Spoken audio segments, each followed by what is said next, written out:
2024년 4월 24일 말씀 묵상하겠습니다. 함께 기도하겠습니다. 하나님 감사합니다. 우리를 징계하시면서도 여전히 우리를 불쌍히 여기시고 우리를 향한 긍휼을 잊지 않으셔서 감사합니다. 하나님 외에 이 땅에 다른 신이 없음을 알게 하여 주셔서 오직 하나님만 의지하며 살아가는 저희가 되게 하여 주시옵소서. 예수님 이름으로 기도했습니다. 아멘. 오늘의 말씀은 신명기 32장 34절부터 52절까지의 말씀입니다. 말씀을 함께 살펴보시기 전에 개인적으로 말씀을 꼭 읽으시고 묵상하는 시간 가지시기 바랍니다. 32장 34절입니다. 이것이 내게 쌓여 있고 내 곳간에 봉하여 있지 아니한가. 그들이 실족할 그때에 내가 보복하리라. 그들의 환난 날이 가까우니 그들에게 닥칠 그 일이 속히 오리로다 라는 말씀으로 시작하고 있어요. 하나님께서는 이스라엘 백성들이 부요하고 풍요로운 삶을 살게 될 때에 하나님을 외면하고 하나님의 말씀을 저버릴 것에 대해서 경고하셨습니다.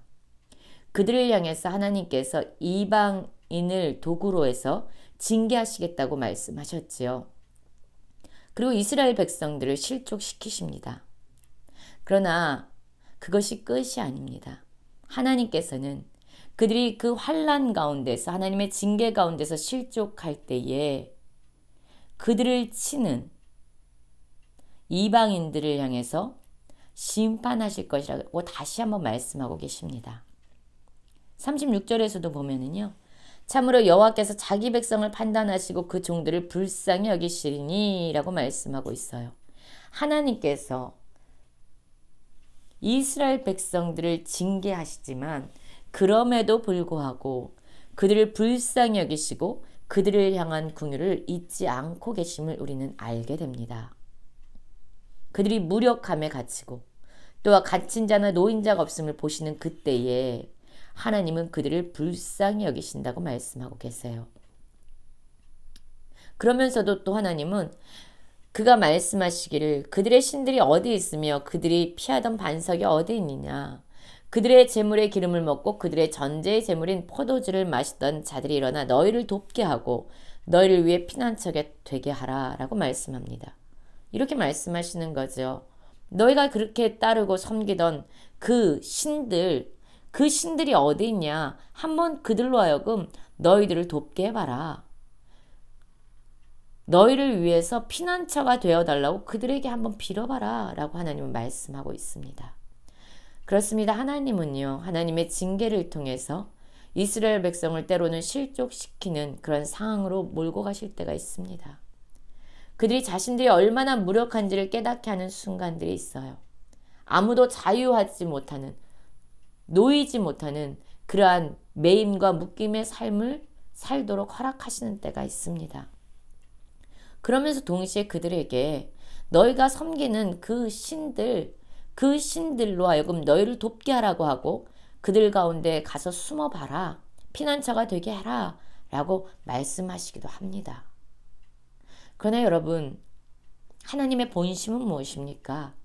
이스라엘 백성들을 다시금 하나님의 품으로 돌이키게 하시려고 하는 그 땅을 다시 회복시키려고 하는 그 사랑의 마음이 하나님의 본심입니다. 실족할 때 또한 무력함에 갇힐 때 그리고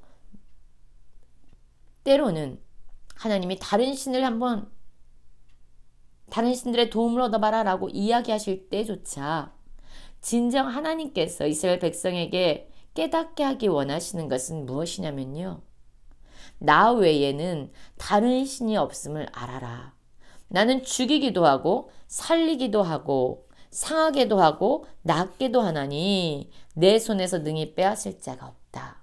그렇습니다. 이스라엘 백성들에게 심지어 재앙을 주시는 그런 상황 가운데서도 하나님은 이스라엘 백성들이 바로 그들이 섬길 유일한 신은 하나님밖에 없구나. 하나님만이 전능하시고 죽이고 살릴 수 있는 능력의 하나님이시구나를 깨닫게 하는 것. 그것을 하나님은 간절히 원하고 계십니다. 여러분, 하나님은요, 우리를 징계하시면서도 우리를 향한 긍휼함을 잊지 않으시는 분입니다. 우리에게 징계를 주시는 그 목적은요, 바로 우리를 회복시키시고 살리시고자 하는 그러한 마음에서 우리를 징계하시는 것이죠. 그래서 마침내 하나님은 이스라엘 백성들, 그들을 향한 심판의 도구로 사용했던 이방 민족들을 마침내 징계하시고 심판하십니다. 그들의 손에서 하나님은 다시금 이스라엘 백성들을 건져 올리시는 거예요. 너희 민족들아 주의 백성들과 즐거워하라. 주께서 그 종들의 피를 갚으사 그 대적들에게 복수하시고 자기 땅과 자기 백성을 위하여 속죄하시리니. 그렇습니다. 물론 이방 민족을 통해서 이스라엘 백성들, 죄악에 빠져있는, 하나님을 떠나있는 그들을 징계하시지만 마침내 하나님은 이스라엘 백성들을 치고 그들을 괴롭히는 그 민족들을 다시금 징계하시고 복수하시면서 자기 백성을 속죄하시겠다고 말씀하고 계세요. 여러분, 우리는 기억해야만 합니다. 우리가 어떠한 상황에 있든지 하나님은요, 여전히 우리를 회복시키시기 위해서 일하시고 계십니다. 그래서 어떠한 고난과 어떠한 어려움 가운데서도 여러분, 우리는 소망을 가져야 합니다. 우리를 징계하면서도 긍휼을 잊지 아니하시는 그 하나님 안에 우리의 소망이 있는 것이죠. 모세는 노래를 통해서 하나님의 말씀을 이스라엘 백성들에게 전해 주었습니다. 그리고 모든 이야기를 마쳤어요. 46절에 다시금 하나님은 이스라엘 백성의 순종을 요구하시는데요. 그들에게 이르되 내가 오늘 너희에게 증언한 모든 말을 너희 마음에 두고 너희의 자녀에게 명령하여 이 율법의 모든 말씀을 지켜 행하게 하라라고 말씀하고 있습니다. 하나님께서 이스라엘 백성에게 하신 모든 말씀은 우리의 마음에 새겨 두어야 합니다. 그러나 그것이 단지 우리의 마음에만 새겨두는 데서 멈춰서는 안 되고요. 우리의 자녀들에게도 하나님이 주신 모든 말씀을 지켜 행하도록 명령하고 가르쳐야 됩니다. 여러분, 때로는 우리 자녀들을 말씀으로 양육하고 가르치면서 우리에겐 때론 절망적인 순간이 올 때가 있어요. 아무리 가르쳐도 효용이 없는 것 같고 아무리 이야기해도 그들은 듣지 않는 것 같습니다. 아무리 말씀으로 그들의 삶을 인도할지라도 이끌지라도 그들은 순종하지 않는 것 같고 이 일은 아무런 효력이 없는 것 같아요. 그러나 여러분, 하나님은 이렇게 말씀합니다. 우리가 끊임없이 하나님의 말씀을 우리의 마음에 둘 뿐만 아니라 자녀들에게 순종할 것을 명령하는 것은 헛된 일이 아니라고 말씀해요. 그렇습니다. 여러분, 이것은 헛된 일이 아닙니다. 우리의 눈에 보기에 그것이 아무런 효과가 없는 일처럼 보일지라도, 헛된 일처럼 보일지라도 그것은 헛된 일이 아니라고 하나님은 말씀하세요. 그것이 바로 너희의 생명이라고 말씀하고 있습니다.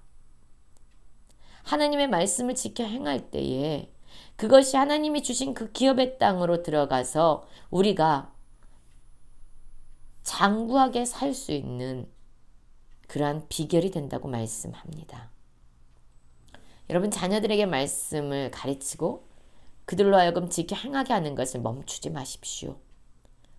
그것은 우리에게 뿐만 아니라 그들에게 생명이 될 것입니다. 모세는 이 모든 말씀을 다 이스라엘 백성에게 전해 주었어요. 그리고 나자 하나님은 모세에게 나타나셔서 말씀합니다. 아바림산에 올라가 느보산에 이르러라. 그리고 이스라엘 자손에게 주신 기업의 땅을 바라보라 라고 말씀하시면서 이제 내 형 아론이 호르산에서 죽어 그의 조상에게 돌아간 것처럼 너도 올라가 이 산에서 죽어 내 조상에게 돌아가리라 라고 말씀하고 있어요. 모세는 하나님이 주신 모든 명령을 다 그대로 순종했습니다. 그리고 가나안 땅에 들어갈 수 없다 라고 말씀하시는 그러한 하나님의 명령에 대해서도 끝까지 순종하게 됩니다. 여러분, 우리가 어떤 상황에 있든지 우리를 회복시키신 하나님의 그 사랑의 본심을 기억하고 하나님의 말씀을 우리의 마음에 새길 뿐만 아니라 우리의 자녀들에게까지 순종케 함으로 하나님의 백성으로 살아가는 모든 성도님들 되시길 간절히 기도합니다.